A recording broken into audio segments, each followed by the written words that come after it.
Can it be 3 out of 3 for Dumbo Holding? A massive clash is set for Jerusalem, and Cavalier now knows their Caribbean Cup final opponent. All this and more on this Match Week 8 preview show. Yes people, welcome back to Chapal Fan, and we are only at Match Week 8, a far distance from the end. We will start this week preview with a team that's looking scary. Tivoli versus Cavalier. Cavalier has once again captured the attention of Jamaican football fans after qualifying for yet another CONCACAF Champions Cup via a 7-0 demolition job in the midweek. It is safe to say that Rudolph Speed's team are firing on all cylinders, and perhaps the rest of the league should count themselves lucky that they are distracted by the regional competition. However, Wednesday's game was a walk in the park, so we may not see much rotation this weekend. As for Tivoli, things have gotten stale.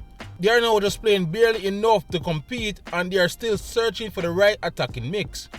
My suggestion, focus on the team around the young talent Fuller and give him the keys to the porch.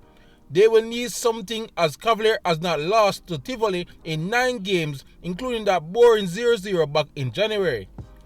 Hopefully things are better when Tivoli plays Cavalier this Sunday at Stadium East. Portmore versus Maroons.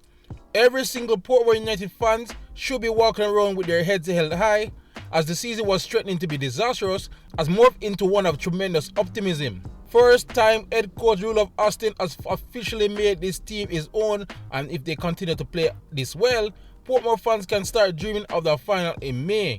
Things can get even better as they will host a Maroons United team that is completely the opposite currently. Confidence amongst Maroons fans has to be at an all-time low after yet another defeat, and now they find themselves in the relegation zone. Even their once reliable attack is now letting them down, as Jason Wright is battling niggles to find form, and his backups have failed so far this season. And I won't even mention that defense, which will be severely tested in Portmore. But there's always hope, and Maroons fans can look back to their last meeting where it ended 2-2 for some optimism. Another game like that would be fun when Portmore hosts Maroons this Sunday at 3:30 p.m. at Fernita Park. Dumbo Holding versus Chapal Maroons. If Maroons want an example of turning things around, they can look at Dumbo Holding. It's a party atmosphere nowadays on that side of Portmore after back-to-back home wins saw the Blues move off the basement floor. Even better, they have another home game this weekend with newcomer Chapal Maroons coming into town. The Maroons have been highly competitive so far this season, but after back-to-back draws, must see this match as a prime opportunity to pick up a win. The only problem, they will be on short rest after playing Thursday night, and the smaller dimensions of the Dumbo Holding complex could hinder their style of play. The last time these two met in the league, Dumbo Holding actually destroyed the Maroons 7-1. I'd be shocked if a score like that happens this Sunday when Dumbo Holding hosts Chapal Maroons at 3 p.m. at the Dumbo Holding Sports Complex. Humberline versus Arnett. Arnett is currently an enigma. They play great football, have good players, but yet they find it difficult to churn out consistent results. Maybe they are waiting on talisman Fabian Reed to be fully fit, but if they aren't careful, they will find themselves outside the top 6 by season end. And their next match won't be easy, as their host this Sunday, Humberline, are a very organized team under Donovan Duque.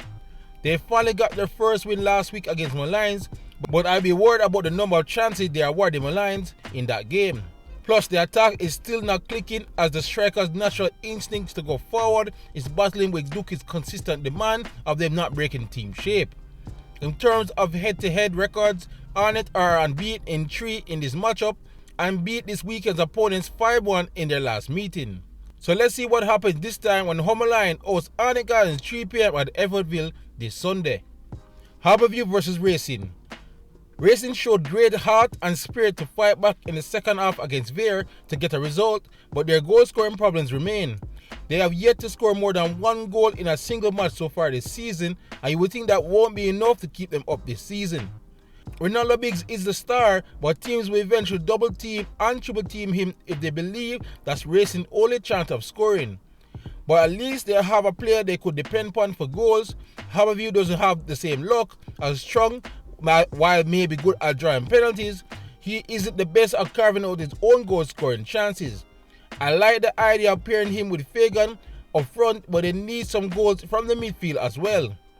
Perhaps the most intriguing game this weekend when Harbourview play Waterhouse United 3 p.m. at Stadium East. Okay, time for the Monday Nighters. Phoenix United versus Mount Pleasant. Mount Pleasant are not looking their usual impervious selves so far this season, and that's despite the summer heavy spending. They are not playing poorly, but you get the impression if this version play last year's version over 2 legs, they will lose. But they do have an informed Kimoni Bailey to rely on, and with goal scoring still a problem, his form came at the right time. Saying all of that, Mount Pleasant remains heavy favourites against this week's opponent, Phoenix United. Butler's team have fight and scrapped themselves to 4 points in the last 2 games as they continue to share their squad with Mona. Expect them to press from minute 1, and with Mount Pleasant backline not being the fastest, Veer may have a field day in transition. In their last meeting back in March, Veer actually held Mount Pleasant to a 0-0 draw, and they might be okay with that again, where Veer takes on Mount Pleasant this Monday at Waterhouse Media Stadium. Waterhouse versus Montego Bay. Another week, another big top-of-the-table clash involving Montego Bay United as they travel to Jewsland to take on Waterhouse. Mobe might consider themselves unlucky against Portmore and will be hoping to score some goals this time around.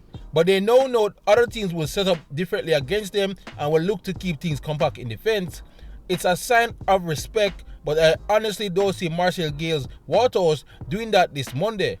The Waterhouse faithful demands exciting football, and with another large audience expected in Jewsland, they should be up for this game.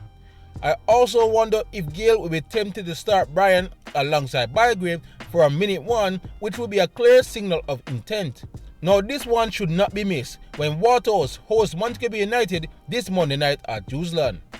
So that's match week 8, but before my prediction, let's look at the local news. Cavalier's opponent in the Caribbean Cup final is now confirmed as Dominican Republic's Cibao FC clinched their spot with a 1-0 victory over Real Hope last night. So now the first leg of the final will be in Kingston on November 26 at 8 p.m. before Cavalier travels to Cibao for the leg 2 on December 3rd. Dumbo got the best of Mount Pleasant 3-2 in a rescheduled match in the midweek. Goals from Nero and Barrow, Thomas and Wright powered the Portmore-based club to a victory despite being down to 10 men and conceding a penalty late in the game. In another midweek match, Chapal drew with Arnett Gardens. The Maroons took the lead in the 24th minute after Jamari Horrell scored before Warner Brown equalized in the 39th minute. Chapal missed a penalty to possibly give them all 3 points in the 45th minute. And that's all for the news. Now let's look at the community poll. I asked this week, should Prince Daniel Smith, Chapel's keeper, face any lengthy punishment for his role in the altercation at Arnett Guns last Monday night? Out of the 75 votes, 57% of you guys said yes, while 43% of you guys said no. A very tricky situation, a situation we hope this never comes out again. Again, as I stated in the video last time out, that Prince Daniel Smith is human, and you could understand when the fan threw that bottle at him why he reacted that way. But the players are held to higher standards and there should be some form of punishment. I just don't believe it should necessarily be a lengthy ban. But we are waiting to hear what the league have to say about the situation, and we will inform you as soon as they make one.